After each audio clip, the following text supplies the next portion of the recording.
சேரியில்லா ஊருக்குள்ள பிறக்க வேணும் பேரப்பிள்ளை என்று சொன்ன கவிஞர் கபிலன் அவருடைய வரியில நம்முடைய மாண்புமிகு முதல்வர் அவர்கள் பாடிய பாடலையும் அதோடு சேர்த்து சொல்கின்றேன். சாதி ஒழிப்பு களத்தில் மாமேதை லெனினை அறிமுகப்படுத்தியவர் என்னுடைய தந்தை மல்லப்பன் ரத்னசாமி.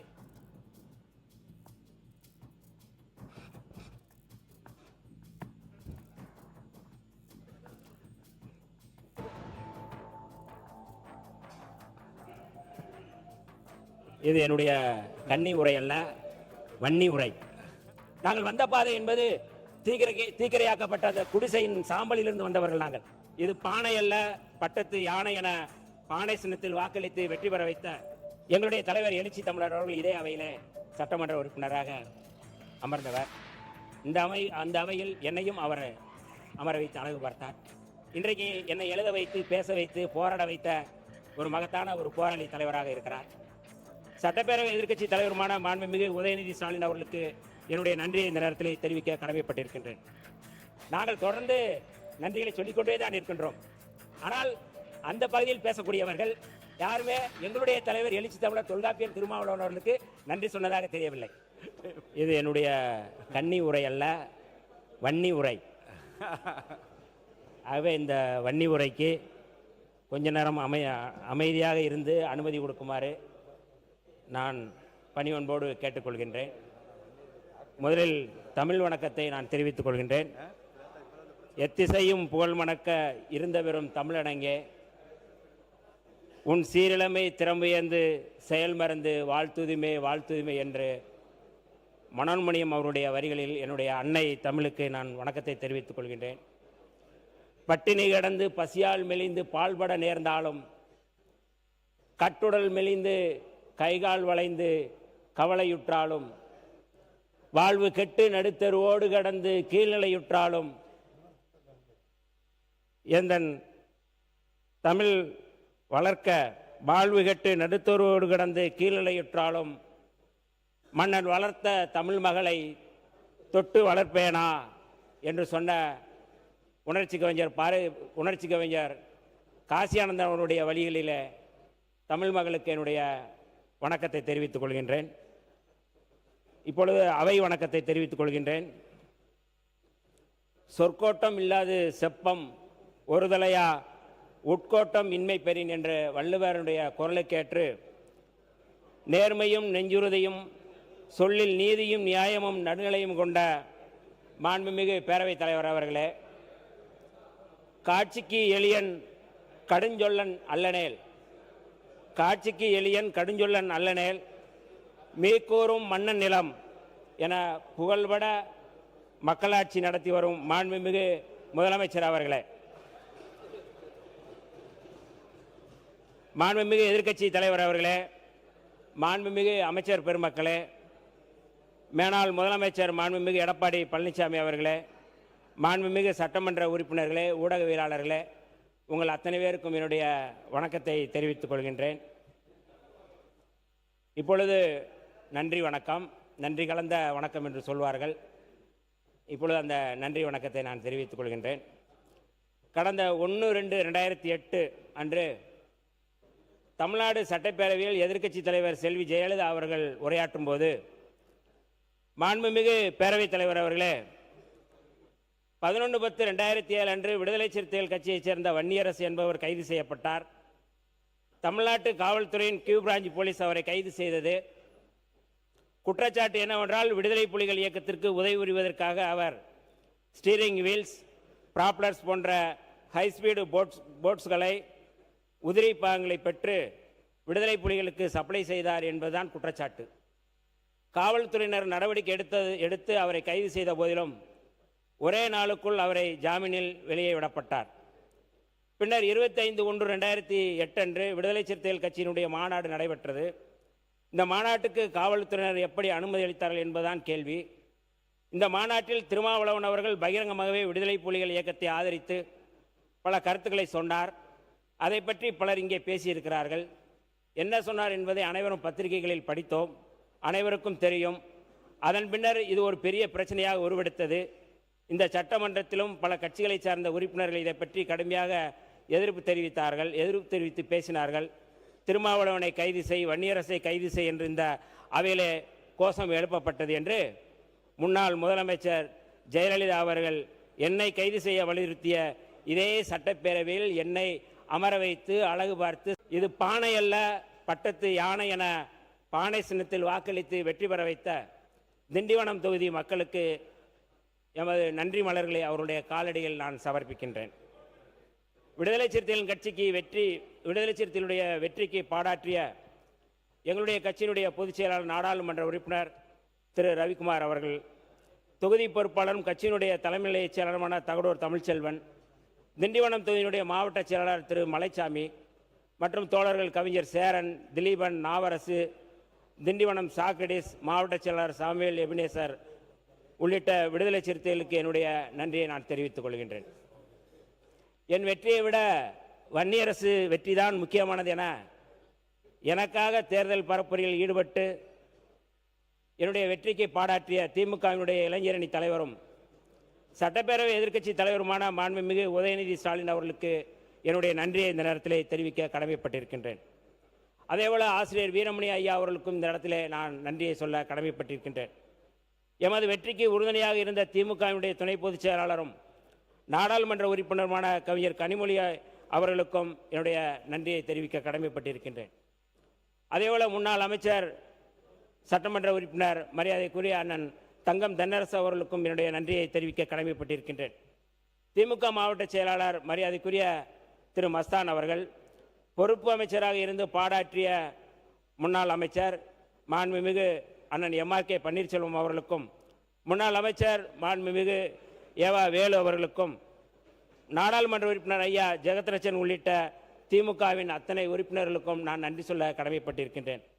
திண்டிவனம் நகர தலைவர் திருமதி நிர்மலா ரவிச்சந்திரன், மரக்காணம் ஒன்றிய பெருந்தலைவர் திரு தயாளன், துணைத் தலைவர் திரு பழனி, உலக்கூர் ஒன்றிய பெருந்தலைவர் திரு சொக்கலிங்கம், திமுக நிர்வாகிகள் மரக்காணம் ரவிக்குமார், மயிலம் செலியன், திண்டிவனம் ஆசிரியர் கண்ணன், திண்டிவனம் ரமணன் உள்ளிட்ட அத்தனை திமுக அடலேயர்களுக்கும் என்னுடைய நன்றியை நான் தெரிவிக்க கடமைப்பட்டிருக்கின்றேன்.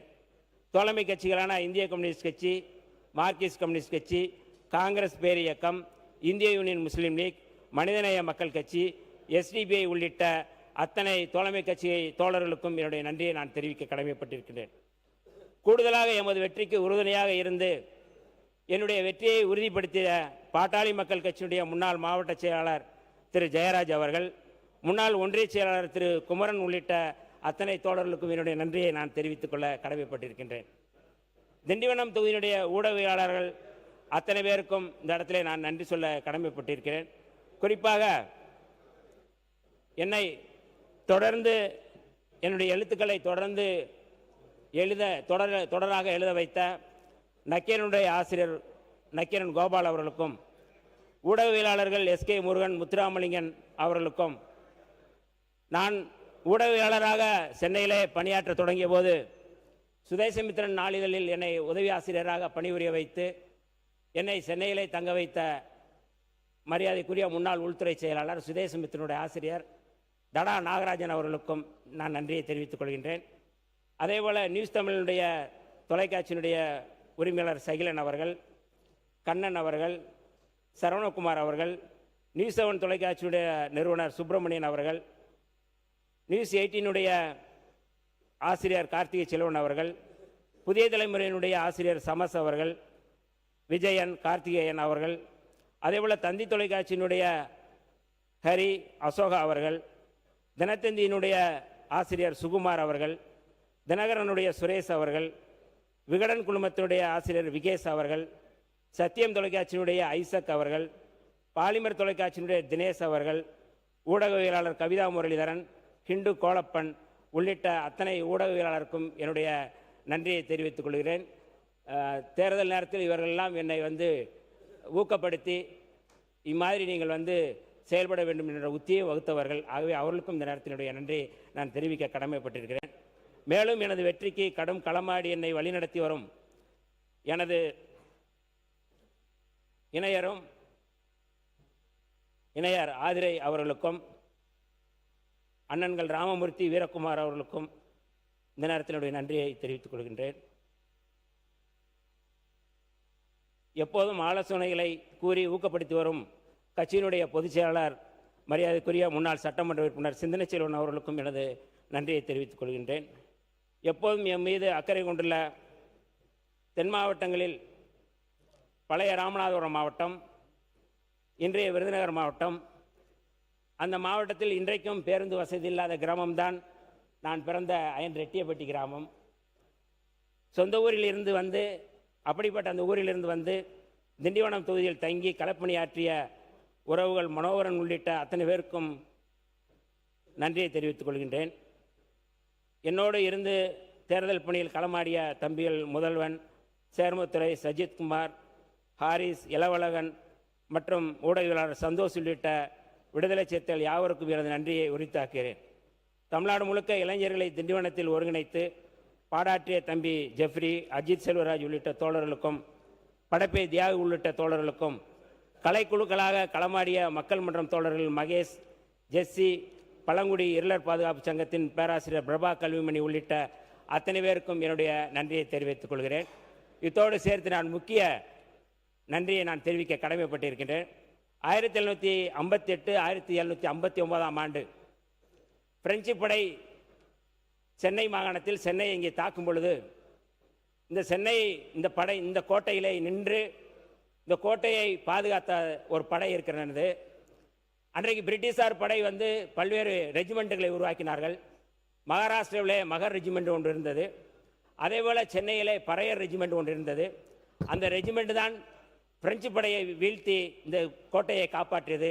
அப்படிப்பட்ட கோட்டையில் நின்று இன்றைக்கு சட்டப்பேரவையில் நானும் உட்கார்ந்து பேசுவதற்கான ஒரு வாய்ப்பை உருவாக்கிய அந்த பறையர் ரெஜிமெண்ட்டுக்கும் என்னுடைய நன்றியை நான் தெரிவிக்க கடமைப்பட்டிருக்கின்றேன். இப்பொழுது வீர வணக்கத்தை நான் தெரிவித்துக் கொள்கின்றேன். நான் இந்துவாக பிறந்தேன், ஆனால் ஒருபோதும் இந்துவாக சாக மாட்டேன் என்று சொன்ன புரட்சியாளர் அம்பேத்கர் அவர்களுக்கு இந்த அவையில் என்னுடைய நன்றியை நான் தெரிவித்துக் கொள்கின்றேன். கடவுள் இல்லை, கடவுள் இல்லை, கடவுள் இல்லவே இல்லை என்று சனாதனத்துக்கு எதிராக, சாதியத்துக்கு எதிராக சமராடிய தந்தை பெரியார் அவர்களுக்கு இந்த அவையில் என்னுடைய வீர வணக்கத்தை நான் தெரிவித்துக் கொள்கின்றேன்.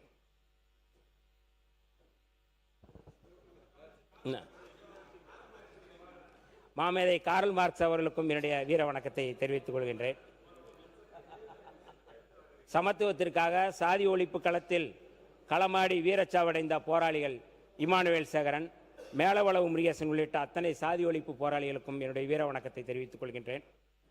தாயகம், தேசியம், தன்னாட்சி என தமிழீழ விடுதலை களத்தில் வீரச்சாவடைந்த மாவீரர்களுக்கும் பொதுமக்களுக்கும் எமது செம்மார்ந்த வீர வணக்கத்தை தெரிவித்துக் கொள்கின்றேன். பேரறிவாளன் உள்ளிட்ட 3 தமிழர்கள் விடுதலைக்காக மரண கொட்டடியில் இருந்தபோது அவர்களுடைய விடுதலைக்காக வீரச்சாவடைந்த காஞ்சிபுரம் மக்கள் மன்றத்தைச் சேர்ந்த செங்கொடி அவர்களுடைய நினைவு நாள் என்று அவருக்கும் இந்த நேரத்திலுடைய வீர வணக்கத்தை தெரிவித்துக் கொள்கின்றேன். தமிழீழ விடுதலை களத்தில் வீரச்சாவடைந்த கரும்புலி முத்துக்குமார் அவர்களுக்கும் என்னுடைய வீர வணக்கத்தை நான் இந்த களத்திலே இந்த அவையில் நான் தெரிவிக்க கடமைப்பட்டிருக்கின்றேன். எனக்கு கம்யூனிஸ்ட் கட்சியை அறிமுகப்படுத்தியவர், பகத்சிங்கை அறிமுகப்படுத்தியவர், கார்ல் மார்க்ஸை அறிமுகப்படுத்தியவர், மாமேதை லெனினை அறிமுகப்படுத்தியவர் என்னுடைய தந்தை மல்லப்பன் ரத்னசாமி.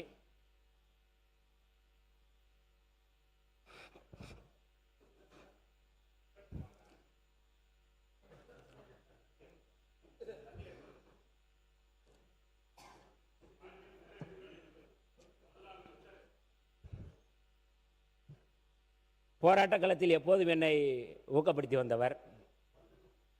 அவருக்கு இந்த நேரத்தில் என்னுடைய வீர வணக்கத்தை தெரிவித்துக் கொள்கிறேன். என்னுடைய தாயாருக்கும் என்னுடைய வீர வணக்கத்தை தெரிவித்துக் கொள்கின்றேன்.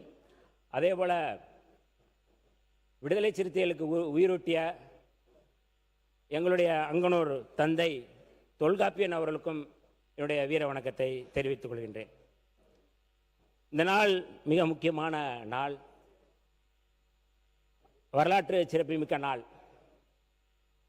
நான் மல்லாங்கண்ணிலே படித்தபோது அப்பொழுது அந்த பகுதியில் தென் மாவட்ட கலவரங்கள் மிகுந்த மோசமாக நடைபெற்ற காலம் அந்த காலம்.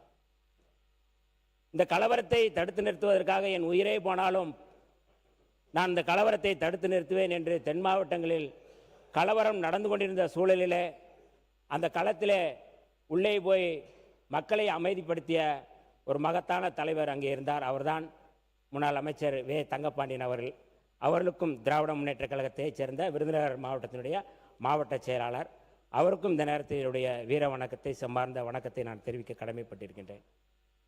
கடந்த காலங்களை நான் இந்த அவையிலே நினைத்து பார்க்கின்றேன். எங்களுடைய தலைவர் எழுச்சி தமிழர் அவர்கள் இதே அவையிலே சட்டமன்ற உறுப்பினராக அமர்ந்தவர்.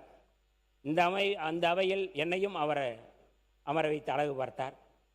நேற்றைக்கு கூட ஒரு குழந்தையை பள்ளிக்கு விட்டு செல்வதைப் போல விட்டு சென்று இப்பொழுதும் அவர் பார்த்து கொண்டு தான் இருக்கிறார். இன்றைக்கு என்னை எழுத வைத்து, பேச வைத்து, போராட வைத்த ஒரு மகத்தான ஒரு போராளி தலைவராக இருக்கிறார். விடுதலை சிறுத்தைகளுடைய இலக்கு என்பது முதல் சாதி ஒழிப்பு, தமிழ் தேசியம், பெண் விடுதலை, வர்க்கபேத ஒழிப்பு, வல்லாதிக்க எதிர்ப்பு, இதுதான் எங்களுடைய இலக்கு. இந்த சாதி ஒழிப்பு களத்திலே தொடர்ந்து இந்த களத்திலே நாங்கள் செயல்பட்டு வருகின்றோம். மாண்புமிகு முதல்வர் அவர்கள் இன்றைக்கு பிறப்புக்கும் எல்லா உயிர்க்கும் என்று அந்த முழக்கத்தை வைத்தார்கள். இந்த சாதி ஒழிப்பு களத்திலே எப்பொழுதும் விடுதலை சிறுத்தைகள் ஒரு சமூக நீதியின் அடிப்படையில், சமத்துவத்தின் அடிப்படையில் செயல்படக்கூடிய இயக்கம். எப்படி வள்ளுவ பெருந்தகை பிறப்புக்கும் எல்லா உயிருக்கும் சிறப்புவா செய்தொழில் வேற்றுமையான் என்று சொன்னாரோ, அதேபோல் அதுக்கு அடுத்து வந்த நம்முடைய ஔவையார் அவர்கள் சாதி இரண்டொழிய வேறில்லை சாற்றுங்கால் என்று அவர் சொன்னாரோ, பாரதிதாசன் சொன்னார், சாதி ஒழித்தல் ஒன்று, நல்ல தமிழ் வளர்த்தல் மற்றொன்று. சாதி ஒழித்தல் ஒன்று, நல்ல தமிழ் வளர்த்தல் மற்றொன்று என்று சொன்னார். பாரதியார் அவர்கள் சொன்னார்கள், சாதிகள் இல்லை அடி பாப்பா என்று சொன்னார். உணர்ச்சி கவிஞர் காசி ஆனந்தன் சொன்னார், வெளிப்படையாக சொன்னார், எல்லோருக்கும் தெரியும், காட்டு மரங்களிலே கள்ளர் மரம் ஐயர் மரம் உண்டாடா தோளா, நாட்டு மனிதர்களை வேற்றுமை காட்டுகிறாய், நட்ட மரம் உன்னை விட மேலா என்று கேட்டவர் காசி ஆனந்தன் அவர்கள்.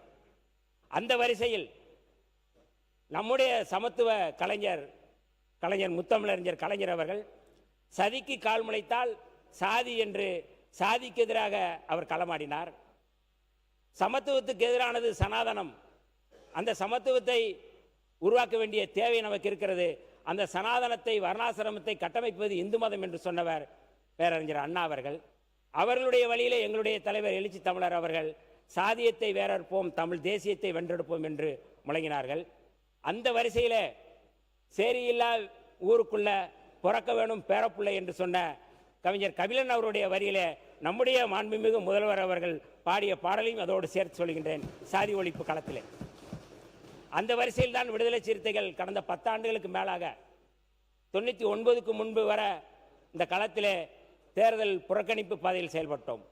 உங்களில் யாரும் யோக்கியன் இல்லை, எங்கள் ஓட்டு உங்களுக்கு இல்லை, இதுதான் எங்களுடைய முழக்கமாக இருந்தது. அந்த காலம் என்பது மிக மோசமான காலம். விடுதலை சிறுத்தைகள் இந்த மாதிரியான அவையில் உட்கார்ந்து பேசுவோமா என்று எங்களுக்கு தெரியாது. எங்களுடைய தலைவர்கள் அழைத்த போது நாங்கள் வந்தோம்.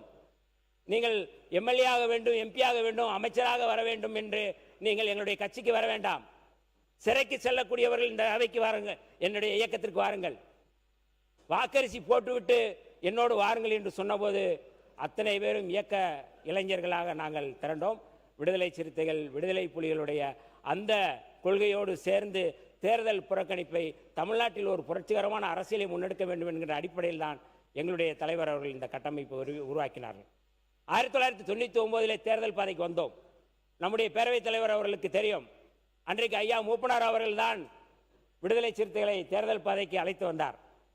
அப்பொழுது ஐயா மூப்பனார் அவர்களோடு இருந்து விடுதலை சிறுத்தைகளை தேர்தல் பாதைக்கு அழைத்து வந்ததில் மிக முக்கியமானவர் மரியாதைக்குரிய பேரவைத் தலைவர் அவர்கள். இன்றைக்கு அவர் இருக்கிற அவையிலே நானும் அமர்ந்திருப்பது, அவர் என்னை வழிகாட்டியிருப்பது என்பது ஒரு வரலாற்று சிறப்பு மிக்க ஒரு செய்தியாக நான் பார்க்கின்றேன். இது சாதாரண செய்தி அல்ல. விடுதலை சிறுத்தைகள் வெளியிலே இந்த பக்கம் சாலையிலே போகும்போது வரும்பொழுது இவ்வளவு பெரிய இந்த கோட்டையை பார்த்திருக்கிறோம். அப்பொழுது இதனுடைய வரலாற்றை தெரிந்து கொண்டோம். இந்த கோட்டைக்குள் நாம் போவோமா, இப்படி உட்கார்ந்து பேசுவோமா, இப்படி ஒரு மானிய கோரிக்கையை அறிவிப்போமா? ஏனென்றால் நாங்கள் தேர்தல் புறக்கணிப்பு பாதையை மேற்கொண்டவர்கள், எம்எல்ஏ ஆக வேண்டும், எம்பி ஆக வேண்டும் என்று வராதவர்கள், விரும்பாதவர்கள். இந்த காலத்திலே நாங்கள் வந்திருக்கின்றோம். 99 நாங்கள் தேர்தல் பாதையில் அடியெடுத்து வைத்த பிறகு எத்தனை போராட்டங்கள். உங்களுக்கு எல்லோருக்கும், மற்ற இருக்கிற அவையில் இருக்கின்ற எல்லோரும் புதியவர்கள், நானும் புதியவன் தான். ஆனால் களத்திலே 4 நூற்றாண்டுக்கு மேலாக எங்களுடைய தலைவர் எழுச்சி தமிழருடைய களத்திலே நின்று களமாடியவன் நான். எத்தனையோ போராட்டங்களை நடத்தியவன் நான். இன்றைக்கு இந்த வாழ்க்கை எனக்கு ஒரு எக்ஸஸ். நான் சாதி ஒழிப்பு களத்திலே நான் கொல்லப்பட்டிருக்கலாம், அல்லது தமிழீழ விடுதலை களத்திலே நான் கிபீர் விமான தாக்குதலில் நான் கொல்லப்பட்டிருக்கலாம். ஆனால் இதனுடைய வாழ்க்கையினுடைய எக்ஸஸ். இன்னைக்கு உயிரோடு இருக்கிறேன் என்றால் அது எங்களுடைய தலைவர் எழுச்சி தமிழர் அவருடைய உத்தி. அவர்களால் இன்றைக்கு நான் இந்த களத்திலே நின்றிருக்கின்றேன். ஏன் இதை இங்கே சொல்கிறேன் என்றால், விடுதலை சிறுத்தைகள் இன்றைக்கு அரசியல் களத்திலும் சரி, சமூக களத்திலும் சரி, சமூக நீதியை சமத்துவத்திற்காக பாராட்டக்கூடிய ஒரு பேர் இயக்கம். அந்த இயக்கம் இன்றைக்கு தொடர்ந்து இந்த களத்திலே ஒரு சமத்துவ கொள்கையை உருவாக்கக்கூடிய வகையில் தமிழ் தேசிய களத்திலே உருவாக்கக்கூடிய செயல்பாட்டை முன்னெடுத்து வருகின்றோம். நான் 2008 இதே அவையில் ஜெயலலிதா அம்மையார் பேசிய அந்த உரையை நான் படித்தேன். விடுதலை புலிகளுக்கு, தமிழீழ தேசியத்திற்கு, தமிழ் தேசியத்திற்கு மேதகு பிரபாகரன் அவர்களுடைய ஆதரவை பெற்ற ஒரு பேரியக்கமாக எப்படி இருந்தது என்று நான் சொல்லவில்லை, அம்மையார் ஜெயலலிதா அம்மையாரை அவர்களே சொல்லியிருக்கிறதை தான் நான் சுட்டிக்காட்டினேன். ஆக அப்படிப்பட்ட ஒரு தமிழ் தேசிய பேரியக்கம் இன்றைக்கு இந்த களத்தில் மாண்புமிகு முதல்வர் ஜோசப் விஜய் அவர்களுடைய தலைமையில் ஒரு அமைச்சரவையில் பங்கெடுத்திருப்பது என்பது ஒரு வரலாற்று சிறப்புமிக்க ஒரு பங்களிப்பாக நாங்கள் பார்க்கின்றோம். ஏனென்றால் மானிய கோரிக்கையை தொலைக்காட்சியிலோ அல்லது மற்றவர்கள் படிக்கும் பொழுது தொலைக்காட்சியில் கேட்டுக்கொண்டிருந்தவர்கள் இன்றைக்கு மானிய கோரிக்கையை படிக்கின்ற வகையில் அப்படியான ஒரு வாய்ப்பை வழங்கி இருக்கிறார் நம்முடைய மாண்புமிகு முதல்வர் ஜோசப் விஜய் அவர்கள். அதற்காகத்தான் நான் அந்த நன்றியை மீண்டும் மீண்டும் சொல்ல நான் கடமைப்பட்டிருக்கின்றேன். தோழர்களே, இந்த களத்திலே, தேர்தல் களத்திலே நான் படித்தேன். இத்தனை பேர் நான் திமுக தோழர்கள் எல்லாருக்கும் நான் நன்றி சொன்னேன். எனக்கு பெல்ஸ் பால்சி என்ற ஒரு தேர்தல் நேரத்திலே ஒரு நோய் அட்டாக் ஆனது. அப்படியே அப்பொழுது மாண்புமிகு நம்முடைய அன்றைக்கு அமைச்சராக இருந்தார் அவர் எம்ஆர்கே பன்னீர்செல்வம் அண்ணன் அவர்கள். அவர்தான் முதலில் கூலிங் கிளாஸ் போட்டு நான் இந்த முகம் பேச முடியாது, அந்த அவையில் நான் பேசுறதுக்கு உட்காரும் பொழுது அவர் சொன்னார், நீ பேசு என்று முதலில் சொன்னார். நான் பேச முடியவில்லை. எனக்காக பேசி என்னுடைய வெற்றிக்காக பாராட்டிய மிக முக்கியமான திராவிட முன்னேற்ற கழகத்தினுடைய ஒரு தலைவர் என்றால் என்னுடைய அண்ணன் எம்ஆர்கே பன்னீர்செல்வம் அவர்கள். நாங்கள் தொடர்ந்து நன்றிகளை சொல்லிக்கொண்டே தான் இருக்கின்றோம். ஆனால் அந்த பகுதியில் பேசக்கூடியவர்கள் யாருமே எங்களுடைய தலைவர் எழுச்சி தமிழர் தொல்காப்பியன் திருமாவளவன் அவர்களுக்கு நன்றி சொன்னதாக தெரியவில்லை. நான் கன்னி உரை என்று சொல்லும் பொழுது எதற்காக கன்னி உரை, இது கன்னி உரை அல்ல, இது வன்னி உரை என்று நான் சொன்னேன் என்றால், மரியாதைக்குரிய பாமகவுடைய சட்டமன்ற கட்சி தலைவர் அன்றைக்கு அந்த கன்னி உரை குறித்து பேசினார்கள். கன்னி உரை கன்னி என்பது கற்போடு சம்பந்தப்பட்டது. கற்பு என்றால் இருவாளருக்கும் பொதுவென்று வைப்போம் என்று புரட்சி கவிஞர் பாரதிதாசன் சொன்னார். அதோடு சேர்ந்தது அது. ஆனால் நன்றி என்றாலும் இருவருக்கும் பொதுவானது தான். அப்ப நீங்க இதுவரை நாங்களும் உங்களுக்காக பாராட்டி இருக்கிறோம், நீங்களும் எங்களுக்காக பாராட்டி இருக்கிறேன். கிராமத்திலே சொல்வார்கள், நான் அரிசி கொண்டு வரேன், நீங்க உம்மி கொண்டு வாங்க, 2 பேரும் ஊதி ஊதி சாப்பிடுவோம்னு சொல்லுவாங்க. அரிசி ஒரு இடத்துல இருக்கும், உம்மி ஒரு இடத்துல இருக்கும். ஆனால் 2ஐயும் மிக்ஸ் பண்ணி ஊதி ஊதி சாப்பிடுவோம்னு சொல்லுவாங்க. ஆனால் 2 பக்கமும் அரிசி தான் இருக்கின்றது, 2 பக்கமும் வாக்குகள் தான் இருக்கிறது, 2 பேருடைய உழைப்பும் இருக்கின்றது. ஆனால் இதுவரை அப்படியான நன்றி சொல்லவே நாங்கள் நன்றிக்குரியவர்கள் என்பதை இந்த அவையில் நான் பதிவு செய்ய விரும்புகின்றேன். அதற்காக நன்றி. மாண்பு எதிர்க்கட்சி தலைவர், மாண்பு பேரவைத் தலைவர் அவர்களே, மாண்பு அமைச்சர் அவர்கள் எல்லோருக்கும் நன்றி சொன்னார்கள், எனக்கும் நன்றி சொன்னார்கள். குறிப்பிட்டு நான் பேசியதெல்லாம் பேசினார்கள். என்னுடைய வெற்றியை விட திரு வன்னியரசுடைய வெற்றி எனக்கு மிக முக்கியம் என்று சொன்னதெல்லாம் இன்று நன்றி சொன்னார்கள். அதற்கு என்னுடைய நன்றியை நான் தெரிவித்துக் கொள்கின்றேன். அதேபோல் அவர் சொல்லியிருக்கிறார், அண்ணன் தொல் திருமாவளவன் அவர்களுக்கு நாங்கள் நன்றி சொல்லவில்லை என்று. நான் அவற்றை சொல்லிக் கொள்வது, எங்களுடைய தலைவருக்கும் எழுச்சி தமிழர் அண்ணன் தொல் திருமாவளவன் அவர்களுக்கும் இருந்தது ஏதோ ஒரு தேர்தல் உடன்பாடு கிடையாது, தேர்தல் கூட்டணி கிடையாது. தேர்தலுக்கு முன்பு ஒரு கூட்டணியாகவும் தேர்தல் முடிவுகள் வந்தது பிறகு ஒரு கூட்டணி மாறுகின்ற அந்த கூட்டணி கிடையாது. அது ஒரு கொள்கை கூட்டணி. நான் இன்னும் பலமுறை பெருமையாக சொல்லியிருக்கிறேன், என்னுடைய அரசியல் ஆசான் என்றால் அதை நான் தொல் திருமாவளவன் ஏற்றுக்கொள்கின்றேன் என்று பலமுறை நான் சொல்லியிருக்கின்றேன். எனவே நான் தொல் திருமாவளவனுக்கு நாங்கள் என்றைக்குமே எங்களுடைய நன்றியை தெரிவித்துக் கொள்கின்றோம். மாண்பு அமைச்சர். நன்றி. இப்போதான் சொல்றாங்க, அதனால நான் வந்து அதற்கு என்னுடைய நன்றியை நான் தெரிவித்துக் கொள்கிறேன். எப்பொழுதும் வந்து மாண்புமிகு அமைச்சர் மாண்புமிகு அமைச்சர் 11 நிமிடங்கள் வந்து எல்லாரையும் நினைவு கூர்ந்து வளர்ந்து வாழ்ந்து வர விதத்தை பற்றி ரொம்ப அருமையாக 11 நிமிடம் எடுத்துக்கொண்டு சொன்னீர்கள். அவன் எல்லாம் அமைதியாக உன்னிப்பாக எல்லாம் கேட்டுக்கொண்டிருந்தோம்.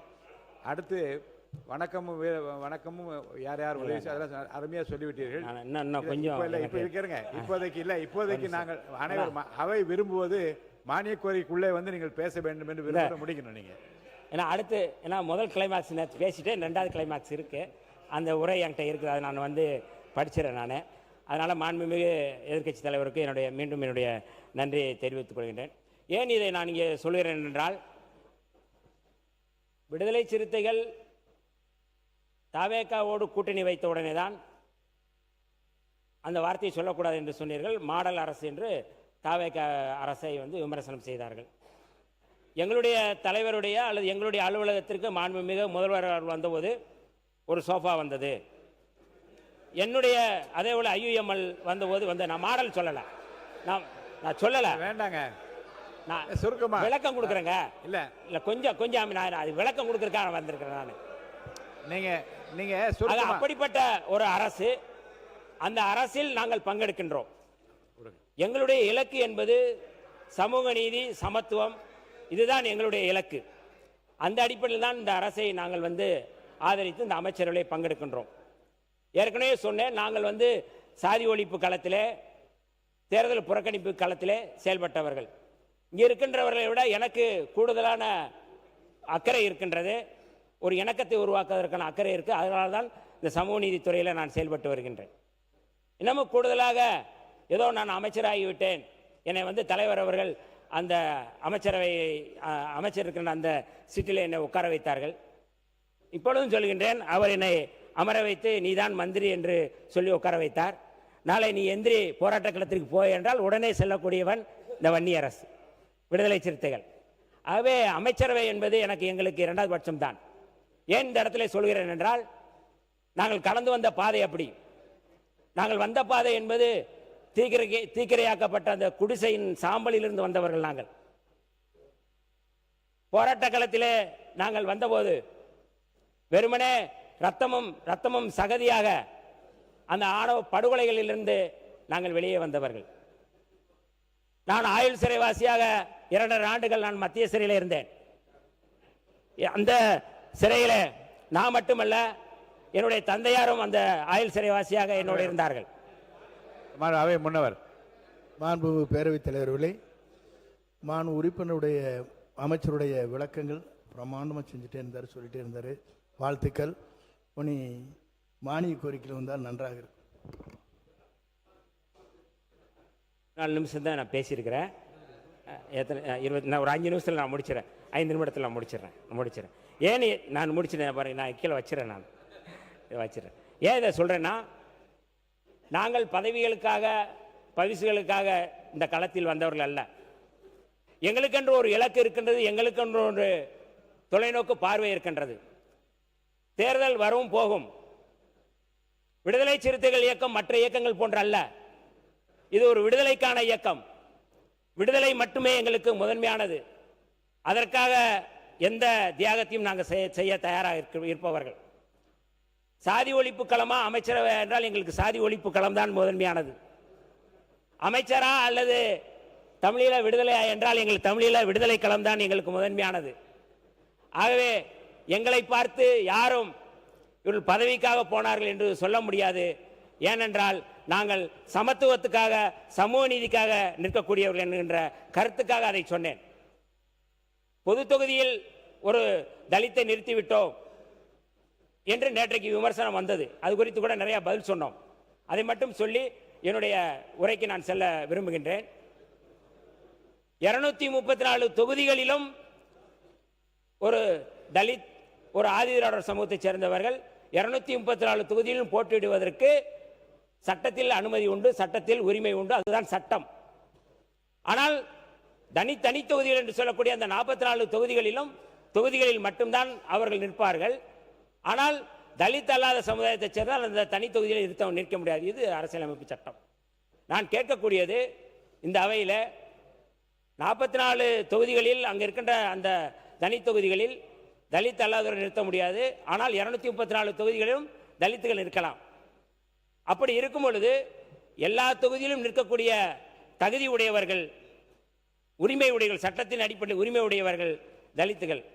ஆனால் நாங்கள் பொது தொகுதியில் நிறுத்துகிறோம் என்று சொல்வது எந்த தகுதியின் அடிப்படையில் என்கின்ற அந்த அடிப்படையில் தான் நான் நேற்றைக்கு அந்த கேள்வி எழுப்பினேன். ஆகவே யாரையும் நான் காயப்படுத்தக்கூடிய வகையில் அதை நான் கேள்வி எழுப்பவில்லை என்கின்ற விளக்கத்தை சொல்ல கடமைப்பட்டிருக்கின்றேன்.